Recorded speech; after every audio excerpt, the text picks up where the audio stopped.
మన Tollywood versatile actor Shri Vishnu అంటే మనందరికీ తెలుసు. కామెడీ అయినా ఎమోషన్ అయినా పండించేస్తాడు. కానీ ఇప్పుడు ఒక మైండ్ బెండింగ్ ఇన్వెస్టిగేటివ్ థ్రిల్లర్ తో మన ముందుకు వస్తున్నాడు.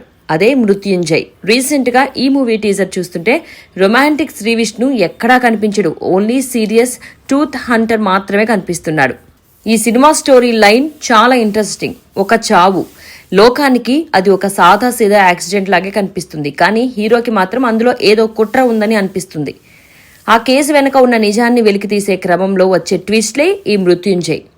టీజర్లో శ్రీ విష్ణు లుక్ అబ్జర్వ్ చేస్తే ఒకవైపు ఇన్వెస్టిగేటర్ లాగా, మరోవైపు జైల్లో ఖైదీలాగా కనిపిస్తున్నాడు. అంటే ఇందులో ఏదో పెద్ద ఫ్లాష్ బ్యాక్ ఉందన్నమాట. దీనికి తోడు కాలభైరవ ఇచ్చిన బ్యాక్గ్రౌండ్ స్కోర్ అయితే నెక్స్ట్ లెవెల్. ఇందులో మరో విశేషం ఏంటంటే సామజ వరగమన బ్యూటీ రీబా మోనికా జాన్ ఇందులో సీరియస్ కాప్ రోల్ చేస్తోంది. డైరెక్టర్ హుసేన్ షా కిరణ్ ఈ సినిమాని ఎక్కడా కాంప్రమైజ్ అవ్వకుండా ప్యూర్ థ్రిల్లర్ లాగా తీశారు. సినిమాలో అనవసరమైన పాటలు, లవ్ ట్రాక్స్ ఉండవని శ్రీ విష్ణు క్లారిటీ ఇచ్చేశారు. ఓన్లీ కథనం మాత్రమే.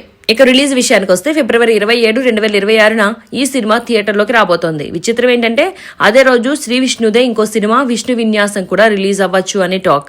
మరి ఈ క్లాష్ లో మృత్యుంజయ్ ఎలాంటి రికార్డులు క్రియేట్ చేస్తాడో చూడాలి.